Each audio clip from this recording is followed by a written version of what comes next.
As a surgeon with decades of experience, I thought I had seen everything, but nothing prepared me for my patient, Thomas M. Olistister, an 88-year-old Vietnam veteran with a mass in his leg he'd refused to remove for over 50 years. During the surgery, my scalpel revealed something impossible, a small, metallic cylinder wrapped in old gauze, deliberately hidden deep within his tissue. It wasn't shrapnel or medical equipment. The room fell silent as we all stared at this foreign object. My mind raced. Especially when memories of my own father, a soldier who never came home, surfaced. His name, age, and injury felt unnervingly familiar. With the administrator called and my focus regained, I carefully worked to remove the mysterious capsule, knowing this was more than a procedure. It was the uncovering of a long-buried secret. History was waking up on my operating table. I lived in Millbrook, Pennsylvania, a town where time seemed to stand still. For the past 15 years, I kept to myself, a quiet, solitary figure people respected but didn't truly know. I lived alone in my old house, the garden overgrown and the mailbox still bearing my late wife Margaret's name. Every morning, I drank strong black coffee and fed 3 stray cats on the back porch, repeating the same words to myself. A man's word is his bond. It was my ritual, my anchor. Every Sunday, I visited Margaret's grave, rain or shine, and spoke to her about our daughter Becky and our grandson Jake. But I never mentioned the tumor in my leg, the one I'd refused to remove for over 50 years. Doctors had long assumed it was just old scar tissue, but I knew better. I didn't know exactly what was inside, but I understood enough to feel that removing it would risk something sacred. Even as it grew larger, I insisted it was just an old wound. Becky begged me to see a doctor, but I held my ground. Until now. My daughter Becky and grandson Jake tried to convince me to get help, but I refused. There are promises you make in war that don't expire, and I had to endure this for a reason I hadn't yet faced. Now, as I lay unconscious in surgery, Dr. Sarah Mitchell was about to uncover what I'd carried for over 50 years. Not just metal or scar tissue, but something far heavier. She didn't know it yet, but my past was deeply tied to her own. Her father had served in the same unit as me in Vietnam. That same morning, despite being weak and pale, I insisted on attending the Veterans Day ceremony in Millbrook as I had for the past 52 years. Jake watched me carefully, noticing my limp, while Becky worried silently. I walked into that park determined to honor a promise, unaware that in another part of town, my deepest secret was being revealed. I stood at the Veterans Day ceremony as I had for 52 years, honoring the 23 men from my unit who never came home. I could still see their faces, Jimmy Patterson, Bobby Coleman, and Marcus Mitchell, who always carried a photo of his young daughter. As taps played, my leg burned fiercely, and the world began to spin. I saw Marcus, young and in uniform, telling me it was time to let go. Then my knees gave way.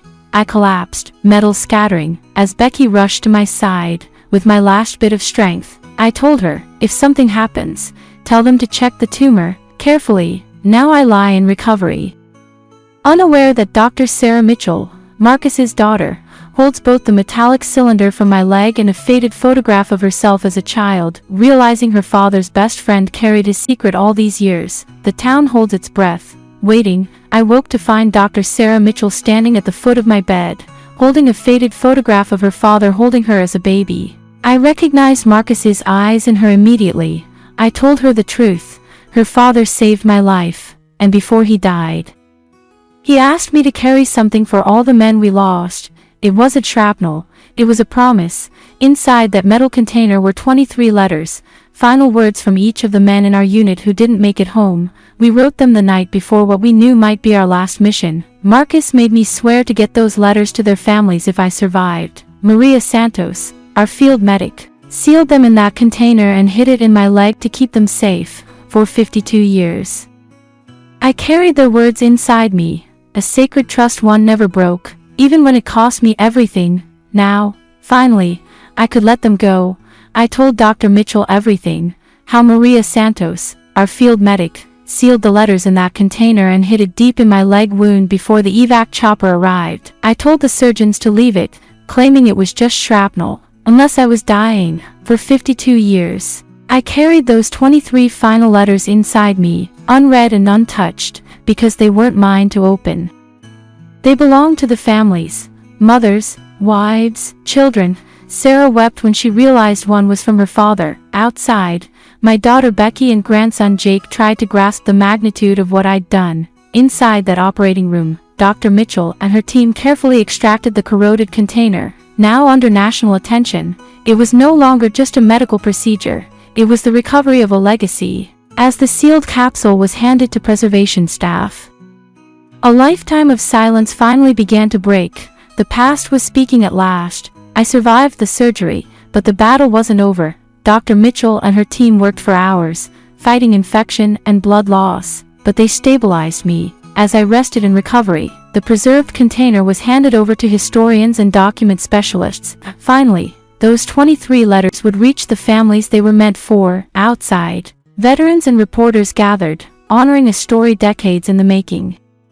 But for my daughter Becky, relief was short-lived. The next morning, she was served foreclosure papers, a harsh reminder that real life doesn't pause for miracles. She hid the notice in her purse, putting on a brave face as she walked back into the hospital, where hope and hardship now lived side by side. I woke to find Becky and Jake in my room, their faces heavy with worry. Jake confessed he tried to enlist, hoping the bonus would save our home from foreclosure. My heart broke hearing it. I told him no. I spent 52 years carrying the weight of young men who never returned. I couldn't let him become one of them. Not for money, not for me. Becky held him close, her own fears laid bare. In that moment, I realized some burdens aren't meant to be carried alone. We were a family, broken but still fighting, and I knew we'd find another way. Together, I told Jake and Becky that some promises aren't worth a life. Our family is, but not at that cost. We would find another way. Dr. Sarah Mitchell later approached Becky with difficult news. Her father Marcus's bank account had been deemed abandoned and seized by the state, and reclaiming it could take months or years. Becky broke down, confessing that Jake had nearly enlisted for the bonus to save our home. Sarah, however, refused to give up. She discovered that Marcus had legally designated me as his power of attorney in one of his final letters, a document notarized days before he shipped out. She confronted the hospital administrator, insisting this bypassed probate and granted immediate access to the funds. Though the process would still take time, hope was rekindled. Outside, Becky found Jake in the garden and held him close, realizing we were finally fighting together, not as casualties, but as a family determined to survive. I was moved back to the ICU after my oxygen levels dropped sharply overnight.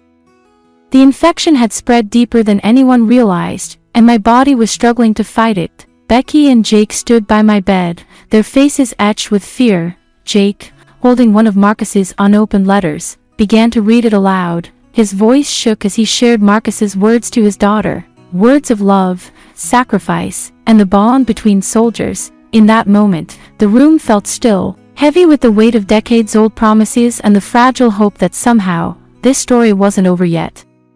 I woke to sunlight and the quiet hum of the ICU. Becky was at my side, holding my hand. I told her I'd hoped to wake up somewhere warmer. With her mother scolding me, she smiled and said, "She'd tell you you've still got work to do down here." She was right. Later, Dr. Sarah Mitchell entered with a sealed archival case containing the 23 letters. She placed it gently near my bed, her eyes soft with emotion. "They're safe, Mr. McAllister," she said, "every one of them." I looked at those names, my brothers, my promise, and felt a peace I hadn't known in decades. The fight wasn't over, but for the first time, I wasn't carrying it alone. I told them the full story. How, in July 1969, our unit was ambushed near Key San, pinned down and expecting the worst. Marcus passed around paper and asked every man to write one last letter. By dawn, we had 23. We sealed them in a medic's tube, and Marcus made me swear to carry them home if he didn't make it. He was shot hours later.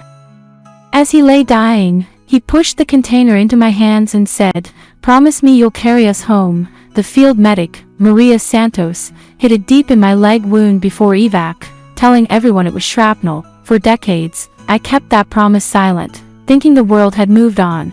But now, as Sarah and Becky listened, I realized these words still mattered. Later, Sarah brought one letter forward, a message from Corporal Levi Henderson, scribbled in blood on a ration box flap. She read it aloud. Her voice steady but soft, Levi's words revealed the truth about Hill 93. It wasn't just enemy fire that took our men.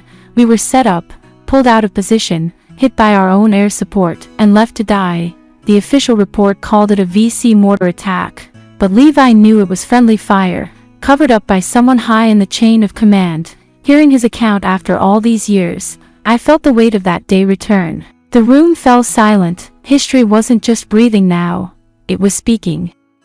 And it demanded to be heard. I sat at the head of the table, surrounded by military officials, historians, and the families of the men I'd carried with me for 52 years. Colonel Walsh spoke with cold precision, acknowledging Levi Henderson's letter and its grave allegations about Hill 93. Friendly fire, a cover-up, lives lost not to the enemy, but to our own.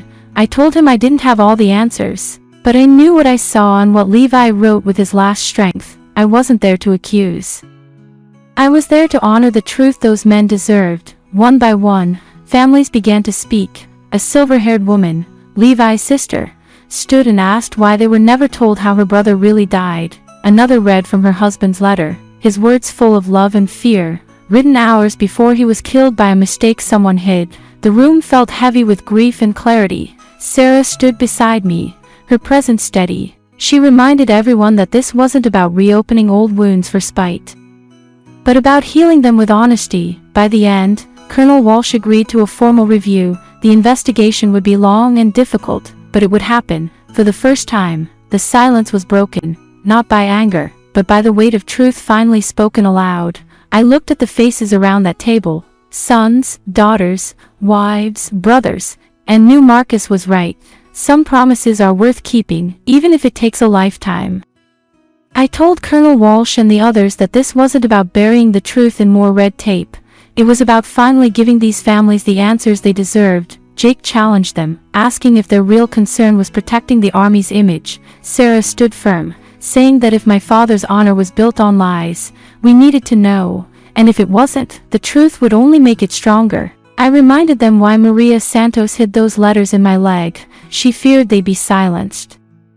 I carried them for 52 years, and now it was time they were heard. When Walsh asked to take Levi's letter for authentication, Sarah refused. It had already been verified, and it wasn't disappearing into some archive. The leak had already happened. The public was watching. Mrs. Grant, whose son was among the 23, stood and spoke with quiet strength. Her boy had written about forgiveness, but she believed every family deserved the truth, no matter how painful. We announced a press conference for the next day. This wasn't a media circus, it was a memorial. After the meeting, Sarah found me alone in the conference room. She asked if I was still ready for tomorrow. I looked at Marcus's unopened letter and nodded. After all these years, it was time to face the world, not with fear, but with the purpose that had kept me going for half a century. I've carried these words inside me longer than I've held them in my hands, and the thought of letting them go terrifies me more than I want to admit. But Sarah reminded me they aren't really leaving, they're becoming part of everyone else now. When I stepped onto that stage, the auditorium was packed with veterans, families, reporters, and people from our town. Sarah introduced me, and the room fell silent. I held Marcus's unopened letter, the one I'd kept sealed for 52 years, and finally read it aloud. His words were raw, full of trust and hope.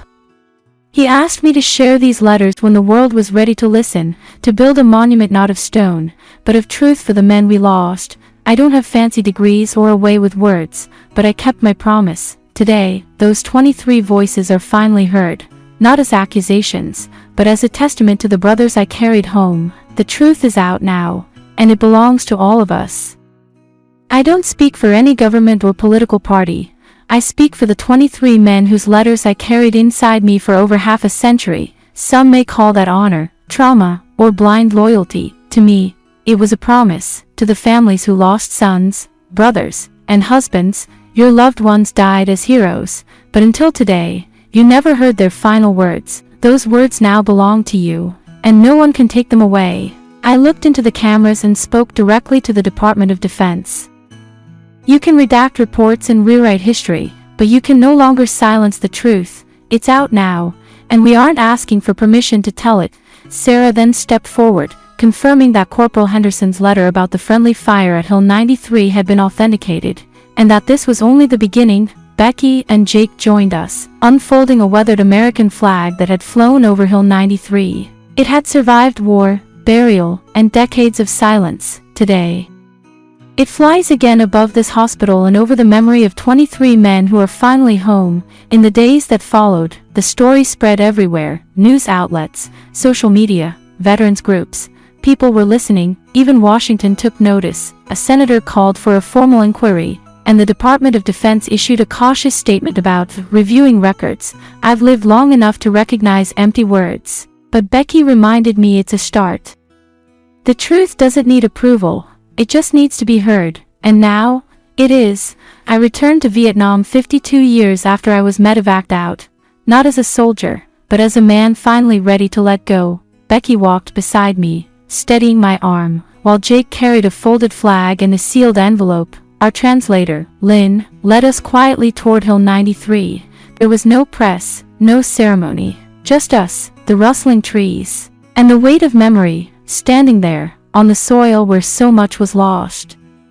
I felt the echoes of that long-ago ambush. I thought of Marcus, Levi, Maria, and all the others. I had carried their words across decades and continents, and now, here, where it began, I could finally release them. Jake unfolded the flag, and together we placed it gently on the earth, a silent tribute to the men who never came home. Later, back in Millbrook, we found that an anonymous donor, through the Mitchell Foundation, had paid off our mortgage. The foreclosure was rescinded. Our home was safe. Becky wept with relief, and Jake stood beside her, humbled by the kindness that had grown from a promise kept so long ago. Some promises echo farther than we ever expect. They cross oceans and generations, healing wounds we thought would never close. I carried those letters not just for them, but for all of us. And in the end, that truth set us free. I stood on Hill 93, a place that had once been defined by fire and loss, now softened by time and blanketed in grass and blossoms. With Becky and Jake beside me, I knelt and placed my own long unread letter beneath a stone marker, a message I'd written to myself decades ago, urging me not to let survival become a punishment, but to finally allow myself peace. We stood there together, 3 generations bound by memory and release, as the wind whispered through the trees. Later, back in Hugh, we found offerings from local children, flowers, drawings, notes of gratitude for remembering not just our lost, but theirs too, back home. The promise room drew thousands. Jake spoke to new generations about carrying truth. Becky returned to work with a deeper purpose, and I began to write, not about the weight I carried, but about the life I'd begun to reclaim. Then Sarah visited, bringing a letter from Private Darnell Green's daughter. She told me she reads her father's words every night, and for the first time, she feels she truly knows him. In that moment, I understood. The promise wasn't just about keeping words safe. It was about letting them live, and in doing so, finally letting myself live too. I held her letter gently, reading words that carried a lifetime of longing and closure. She wrote that she never knew the sound of her father's voice, but now, through his words, she knew the shape of his heart, and that was enough. She thanked me for bringing him home. I smiled softly and whispered, I think he brought me home, too. Outside, the wind stirred the leaves like echoes of old friends calling, not in sorrow, but in peace. Some burdens we carry aren't made of metal or grief. They're made of silence, memory, promises unspoken, and when those promises finally breathe in the light, they don't just heal the living, they honor the gone. As the wind whispers over places like Hill 93, may it speak every name never carved in stone, every truth almost lost to time. What promise have you carried? What story is waiting within you? If this journey moved you, remember to honor the quiet keepers of truth in your own life. Some stories aren't just told, they live within us until we're brave enough to set them free. That's all about our stories. Do you have any thoughts after hearing the story? Please share it in the comments below.